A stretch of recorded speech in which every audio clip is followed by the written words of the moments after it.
Yes, well, once you hear the theme song, you know it is court in session. And is here. Joining me this evening is none other than the what we call, the Avenger Only One. And the Bajan Scout, Alan Pinder, the man that gives the hot fantasy tips. So, first things first, we will start tonight differently. We usually start with the East, but tonight we will start with the West. So, Mr. West, Mr. West is Keelan Phillips. Tell me what's happening in the West, my brother. Yes, sir. First thing before we do our usual tiers in the West, I want to start doing something where, I give a random stat of the week. And this stat of the week goes to Tyrese Halliburton, who is averaging 28.9 points off of his assists per game, leading the league. He's also leading the league in assists, averaging 10.9 assists per game. And I think he's only averaging like 2.7 turnovers. So he's really, really showing his playmaking chops as a young star in the league. But we all know what time it is. Time for the tiers. No, first tier. Wemby watch. We got the Spurs and the Rockets. Spurs, he said, you know what? We finally realized that this is it. It's time. Playing to start tagging, he lost, I think, 11 in a row. He was really bad. But, They're making up for that start. Yeah, making up for the hot start. And the Rockets, they are still there. Two young teams that are just trying to develop their players and get high in the lottery. Next, AD for MVP. No, I'm just kidding. AD's been playing with his deal. He has been playing out of his money. Lakers, like, they finally realized, hey, we don't have our pick, so let's play a little better. Unfortunately, they were playing so bad that they're still under 500. But, I saw something that they are not willing to trade their pick, so it's looking like this is the team that they have. So, hopefully 80 plays 82 games. Anyways, building something. OKC. Now, OKC is in a weird spot where, like, they are better than being, like, the worst teams in the league. However, they're not good enough to make playoffs, but they're a young team. So it's kind of a weird thing. I think that Sam Presti, he is soon going to have to make some moves in terms of they have a lot of picks. I think it's soon time that they package maybe those picks maybe for a star or a superstar. SGA looks like he's taking that tier into being one of the best players in the league.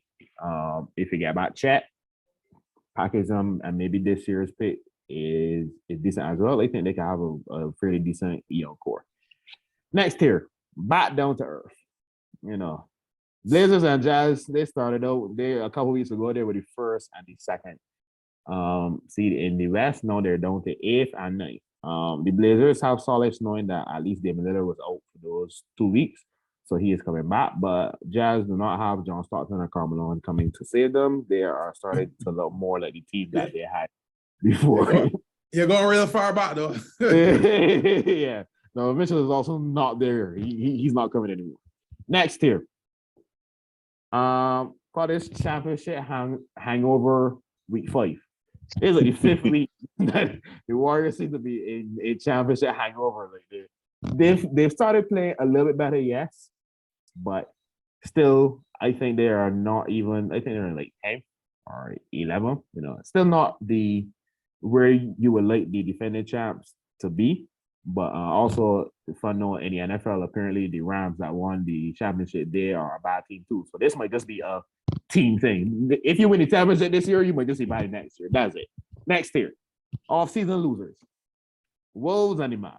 No, the Wolves for sure look like that trade did not look. That trade, even at the time, we all thought that was a bit much, right? And now that started for even before Kavanaugh had the worst net rating in the league. So they still have a lot of things to work out, and Cat also got hurt. So that team, that trade is looking a little tough. I don't know. Hopefully they can turn it around, but so far, not too good. Mavs, it seems like they're losing Jalen Brunson has really affected like that team, because that team is not trying to just make the playoffs. That team is trying to contend for a title. And I think losing Jalen Brunson means that Spencer now has to be that second guy. And I think he's more suited to be a third guy in terms of creating for himself and others. I think Jalen was better being that second guy for Luka, and I think they're sorely missing that. Luka has to do literally everything. If Luka does not do something, it looks bad. So tough for them. Next year, they said good, but I had a bad week. I think the Nuggets are a good team, but they're currently on a 3-game losing streak. So I think that this is a team that is, as I say, is good. When they MPJ was also out too. So that's why I say that I think that they just had a bad week. So I'm not looking too much into it. Next tier. This is the tier that we've all been waiting for. We Three Kings, the best team in California, might be the Sacramento Kings. Yes. They currently have the best. They currently have the best record out of all of the California teams, including the defending champs and the 2 LA teams. So if it wasn't for the Suns, they might have the best record in the division. But they, still, this is very good. The Kings look like they could really finally break that horrid streak of not making the playoffs in 2002, 6. Anyway, it's bad. It's really bad. So hopefully they could change that. This next year, the fun guy Clips. Now, the Clippers are 4-0 when Kawhi plays, and 10-11 when he doesn't. So the simple solution is play Kawhi all the time. However, that boy is always hurt. One of my favorite players, but he's always hurt. If only it was that simple. Play Kawhi all the time, I mean. But he has to be healthy. I think y'all had that problem in San Antonio too, right? Yeah. I think getting him to play. Yeah, I think ever since Zaza with the injury, he's been dealing with injuries literally every season. But when he's healthy, one of the best players in the league, no doubt. Fun. This answer is fun, but they're also really good. The Grizzlies and the Pelicans. They're the third and the second seed in the West. These teams are fun. You got Ja, you got Brandon Ingram, you got Zion, you got Desmond Bain. A bunch of young, talented players are also very exciting. And they're good. Like these teams are very good, and I think that they're looking to really make a push in the playoffs. John Jackson is back, and he's been just blocking every shot. No one, I think, averaging about 3 blocks per game. And last year, regular season champs, Suns. These guys always play good in the regular season. Will they do it in the playoffs? Who knows? But we know every single year, regular season champs. The Suns, since they got Chris Paul, they've always been very good in the regular season. I'm hearing that the NBA is now giving a trophy for a team with the best regular season record. Well, regular season champs. It flows right into it. That will be the Suns this year, last year, every year. So those are my tiers for the West. Right. I just saying you're just dissing CP3 a little there. Or a lot, depending on how you look at it. Anyway, no, it really is now my chance to look at the East, right? And to be honest with you, the East, I see some posts about Miami Heat, and then I see somebody saying about Chicago Bulls. I didn't notice that these people, all those teams are like 11 for 12. Yeah, they're pretty bad. 11 and 12. And this is what, 25 games? Yeah. The 25 games and 11 and 12, it started a wonder though. But in the Heat's case though, they just go on a tear and then end up, top 3 and then give everybody stress in the playoffs. So for the Heat, it is a little different. But for Bulls, I ain't sure. I'll get started. Bulls look like, I don't know. I can't put my hand on it, but they look like also Rans. Like, like when you go to Garrison and the horses, fella come first, fella come second, third, fourth, and then you say also ran. Right? But them look like also Rans, right? So we will look at the Heat and the Bulls. But let's go further up. Then we have the Knicks knock around in the playing. Philadelphia is number 7. I really not sure why they're down there, but and BJ did this sometime. Well, a lot of injuries. Yeah, so I would say okay. Brooklyn though next. Brooklyn next is 7-3 in the last 10 games, and they are 13-12. And they look like if they now start to make a move. So we'll see how the Brooklyn Nets goes. Now, right now, they are 7 games out of first place. Then above them is the Indiana Pacers, a team that wanted to be in the Wemby Sweet Stakes, but apparently they didn't get the memo. So right now they're number 5, and they're not just a number 5, as in like they have a hot start or something. They're really playing good basketball. Yeah. With the talent that they got. So I am really impressed with them. They have the same record as the Atlanta Hawks. Hawks, Hawks, there was a report last week about Trae Young and the coach. And you know my little pet peeve. The coaches is supposed to coach and the players supposed to play, but apparently in the NBA, the players is one coach. So we'll see how that one goes. If Atlanta, but Atlanta is not still in number 4. Number 3 is Cleveland Cavaliers. A decent team. We all knew it was a decent team from last year. And they added Spider, and I mean, they're really playing well. They're 16-9, 25 games, which is good for the Cavs. They're probably is never 16-9 when LeBron was playing. That was probably last time. Right? Then we have the Bucks, who are 17-6. They look really decent. Well, Giannis is doing everything for them. So he continues to do well. They got back Middleton. Yeah. They got back Middleton, and he'll take some time before he gets back to all-star level, but it's good to know that he's back. So they can make a push. And at the top of the pile and in the top of the NBA is the Boston Celtics. Yeah. And with all things being equal, there's one thing I know about the Boston Celtics right at this present moment is that Ime Udoka ain't coming back. Not for the Celtics, at least. Yeah, that's what. I'm not even sure he's coming back to the NBA, but we'll see. Yes, but that is the East. East is a mixture of, good, bad, ugly, and the Bulls. So we'll see. We will see how that one goes. You really can't put your hand on the Bulls. I mean, like, you don't really know if the fish are weird. Yeah, like, it's one of those weird things where it's like that team was really good, at least up on. I think at one point they were 37-19. Then I know Lonzo got hurt. And ever since Lonzo got hurt, that team has just not been the same. Like, I didn't think that Lonzo was.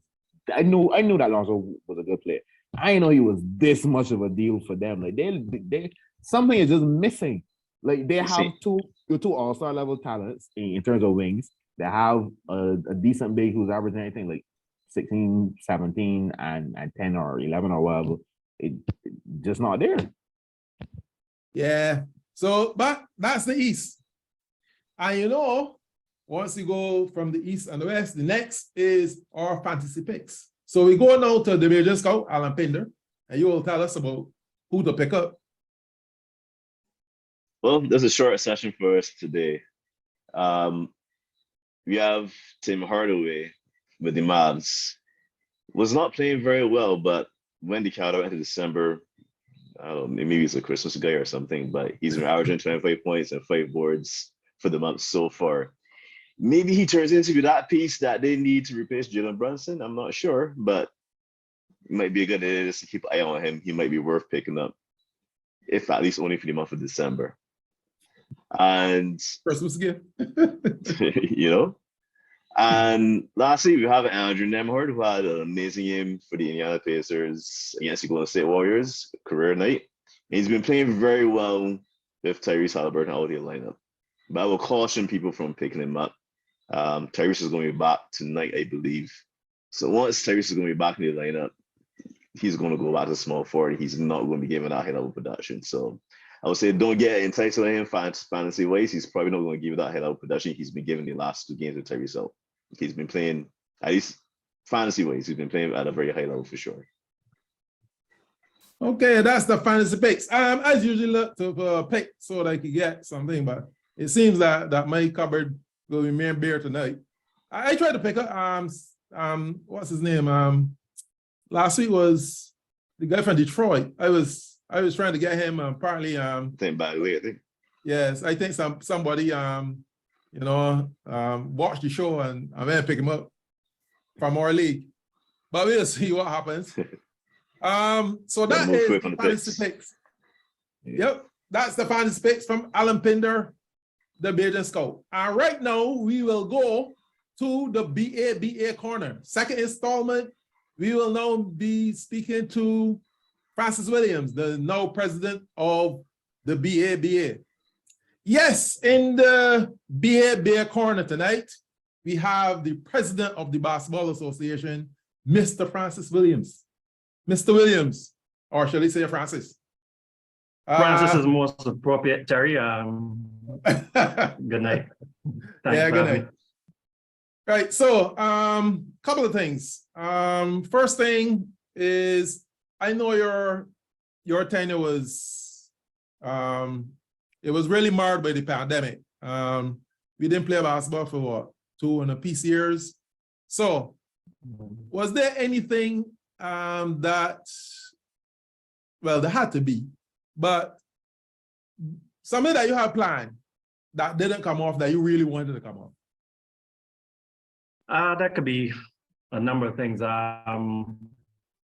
Yes, we were set back because of COVID. Naturally, you would have had things planned for the 2 years. 2 years is a big chunk of time. But then you put things in perspective. The reality is that COVID didn't only affect basketball. It didn't only affect Barbados. It affected the world, affected beyond sport, it affected life. People lost their life. So when you put that in perspective, you kind of realize that, basketball is very minor. What the break allowed us to do, though, Terry, more important than some of the things that we had planned, was to actually do some planning. We had the opportunity to enroll in the FIBA Plus strategic planning program. It was about a 6-7 month course taken on, given by the international body, where we had the opportunity to interact with professionals at all levels of the business part of basketball. And I don't think you would have been able to do that with basketball going on. So yes, there were some setbacks to some plans, but the opportunity then to actually put some new strategy in place and to lay the foundation for going forward, I think was the plus and should be a greater benefit. But it would be hard for me to pick just one thing that was, shelved because of the COVID. Yeah, okay, all right. Well, that was a kind of unfair question. So yeah, we'll go with what you said. Yes. The next one is really 3x3. Now, I'm a big 3x3 guy. I feel it is the T20 of basketball. So how do you think it could be incorporated in the local schedule? And there's not any longer an issue of how it's when. 3x3 will be a big part of what we're doing going forward. It's being pushed heavily by the international body. The Olympic body as well is very keen on 3x3 and the possibility of smaller federations getting the opportunity to participate. So it will be something that we will be pushing even further. What we need to do a little bit more is get some of the older players involved for the senior tournaments especially. But you will see a lot more 3x3 in the coming year in regards to the schedule. Okay, great. All right, that's good for me. Yeah, as a 3x3 guy. The next question, though, I know that the elections are the 15th, I think 15th of December, right? Correct. All right, so are you running for president? All those in basketball I want to know. Well, I haven't heard too much from everybody in basketball, and so I'll take your word for it since court is actually in session. But yeah, I think at this point, and it's mostly because of what we said earlier, because there was so much not done or achieved. If given the opportunity, I would definitely look at coming back again. At the end of the day, beyond what we discuss here tonight, it's still up to the membership to decide who, if and when. if there's somebody else out there with the level of energy, level of commitment that is required that can take it forward, I'm fine with that as well. But yes, right now, the intention is to come back again. Okay, great. Okay, so we will have, well, once it is, ratified by the general body, we will have Mr. Williams back again. Okay, so if you're, tell me some things that you feel you would want to implement. Most of the new stuff is going to fall within the same People Plus program. We are finalizing the presentation for membership, so I don't want to give up too much here. But just so you know, the strategic pillars of that were built on basketball development, which is anything basketball related, youth, women. Then there is revenue generation, so that's the marketing arm of it. And then there's governance, how we interact with our membership, bylaws, constitution, all that is under review. So there's a lot of things within those three pillars that will be laid out once we get going and back up to full speed again. But as I said, I won't want to get ahead of myself and share it here before.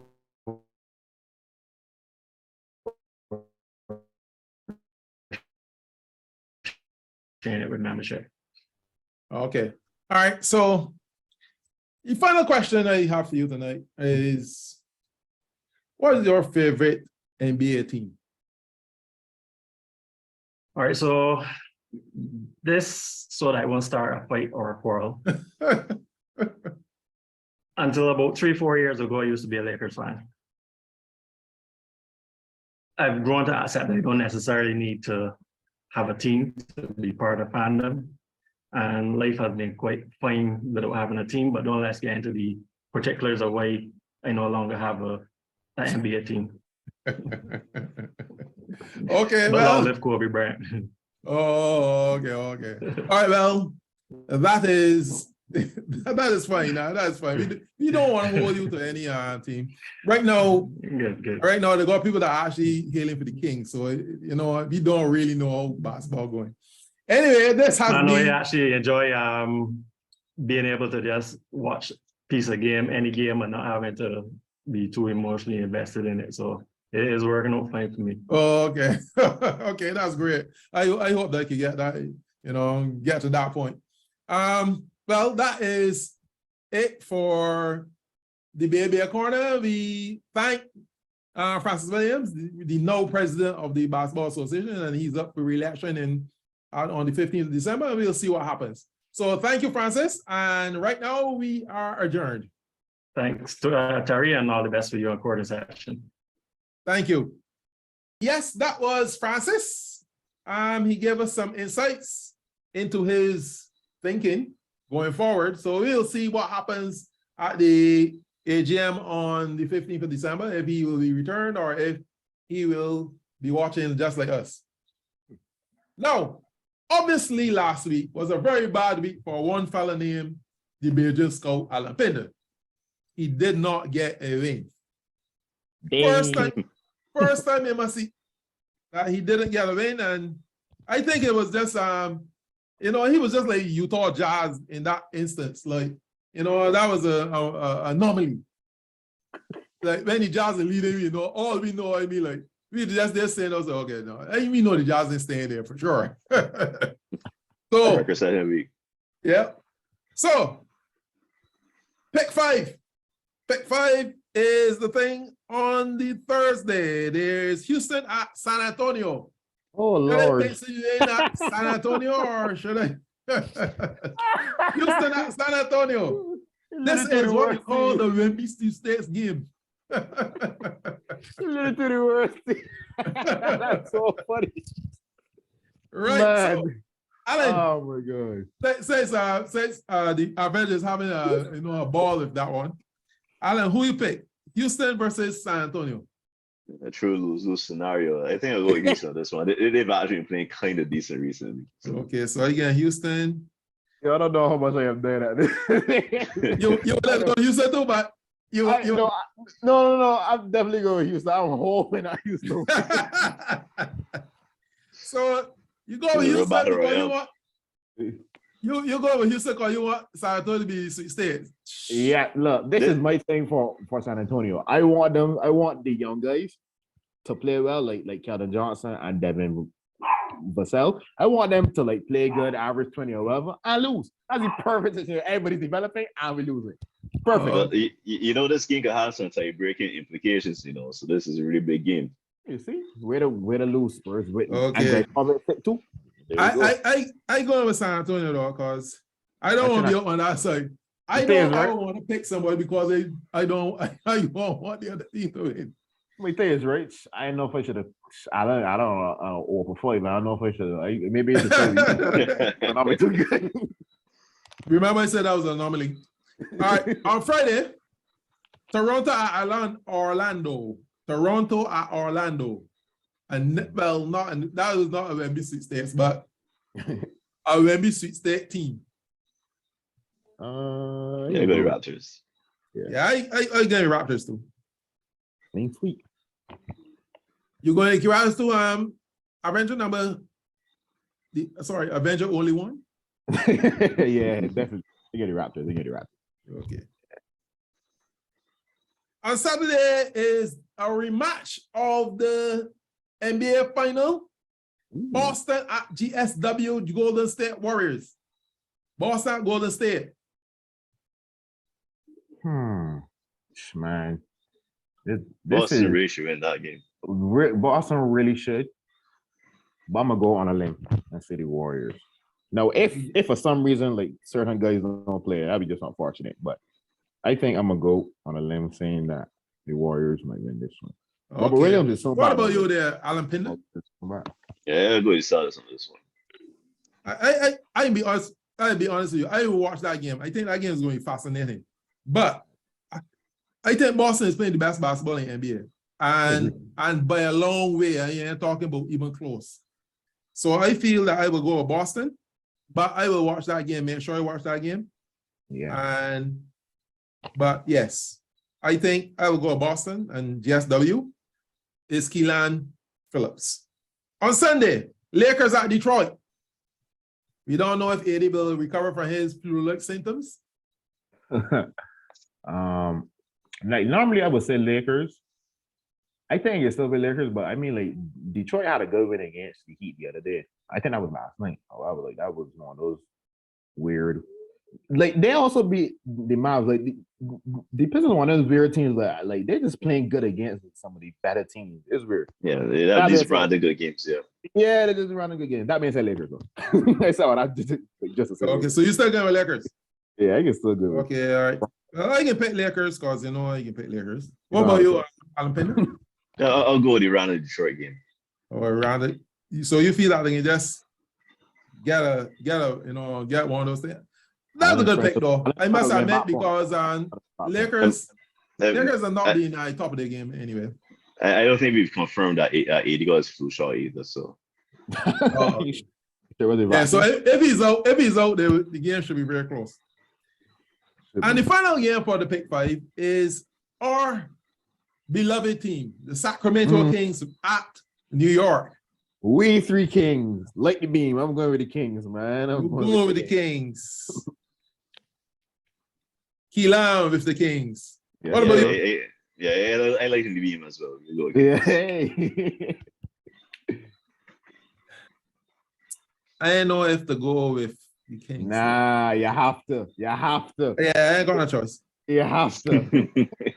If two of us go, you have to go with the Kings. Yeah, you're gonna go with the Kings. I mean, like choose on. I mean, we've been, like against the case for too long. Right? Yeah. So we really gonna put me more. We gonna put me money where most were. So now we got real Kings. And they're not or Queens and King Close, nothing like that. Yep. Anyway, that is it for Court in Session, another episode. For right now, the court is adjourned.